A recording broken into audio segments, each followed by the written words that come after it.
పోచారం శ్రీనివాసరెడ్డి అసలు ఏమన్నాడు ప్రభుత్వాన్ని, పోచారం శ్రీనివాసరెడ్డి కాంగ్రెస్ ఉద్దేశించి ఏం మాట్లాడుతుండనేది నేను ఒకసారి చదివి వినిపించేటటువంటి కార్యక్రమం చేస్తా, ఒకసారి చూడుర్రి.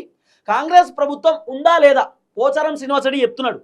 రేవంత్ సర్కార్ పనితీరుపై సంచలన వ్యాఖ్యలు చేసిన పోచారం శ్రీనివాసరెడ్డి సిద్ధాపూర్ రిజర్వాయర్కు నిధులు ఇవ్వట్లేదని సొంత ప్రభుత్వంపై తిరుగుబాటు.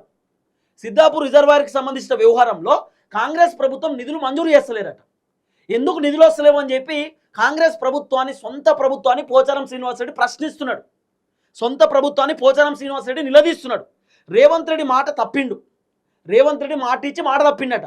అన్న ఆ రిజర్వాయర్కి మొత్తం నిధులు ఇస్తాం, ఆ రిజర్వాయర్ కంప్లీట్ చేస్తామన్నా అని చెప్పి ఇదే రేవంత్ రెడ్డి పోచారంకి చెప్పిండట.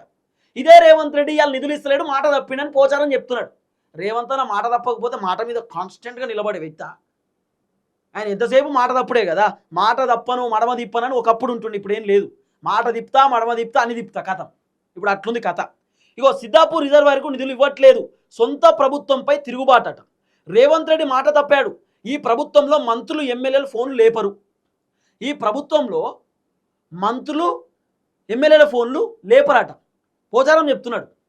రేవంత్ రెడ్డి మంత్రులు ఫోన్ చేసినా లేపడు, రేవంత్ రెడ్డి ఎమ్మెల్యేలు ఫోన్ చేసినా లేపడు. ఆఖరికి పోచారం శ్రీనివాసరెడ్డి కాంగ్రెస్ పార్టీ మంత్రులకు ఫోన్ చేస్తే మంత్రులు లేపరు, పోచారం శ్రీనివాసరెడ్డి కాంగ్రెస్ పార్టీ ఎమ్మెల్యేలకు ఫోన్ చేస్తే ఎమ్మెల్యేలు లేపరు. మంచిగుంది కథ, చైన్ సిస్టమ్. మంత్రులు ఎమ్మెల్యేలు ఫోన్ చేస్తే రేవంత్ అన్న లేపడు, పార్టీ మారినటువంటి ఎమ్మెల్యేలు కాంగ్రెస్ పార్టీకి సంబంధించిన ఎమ్మెల్యేలు మంత్రులకు ఫోన్ చేస్తే వాళ్ళు లేపరు. వా సూపర్ ఉంది వీళ్ళ ప్రభుత్వం, అద్భుతమైనటువంటి ప్రభుత్వం ఇది. ఇగో నేను ఈ వయసులో నిధులు మంజూరు చేయాలని మంత్రుల కాలు మొక్కాలనా? పోచారం చెప్తున్నాడు. నేను ఈ వయసులో నాకు నిధులు కావాలని చెప్పి మంత్రుల కాలు పట్టుకోవాలని నేను పోయి అంటున్నాడు ఇండైరెక్ట్గా. పోచారం చెప్తున్న మాట. మరి గింత వయసు వచ్చింది అవసరమా సార్? మరి మీకు గింత వయసు వచ్చింది, గింత ఎక్స్పీరియన్స్ లీడర్ మీరు, కాంగ్రెస్ పార్టీలకు పోయి మీరు గింత సఫర్ అవ్వాల్సిన అవసరం ఉందా? గంత సఫరింగ్ అవసరమా?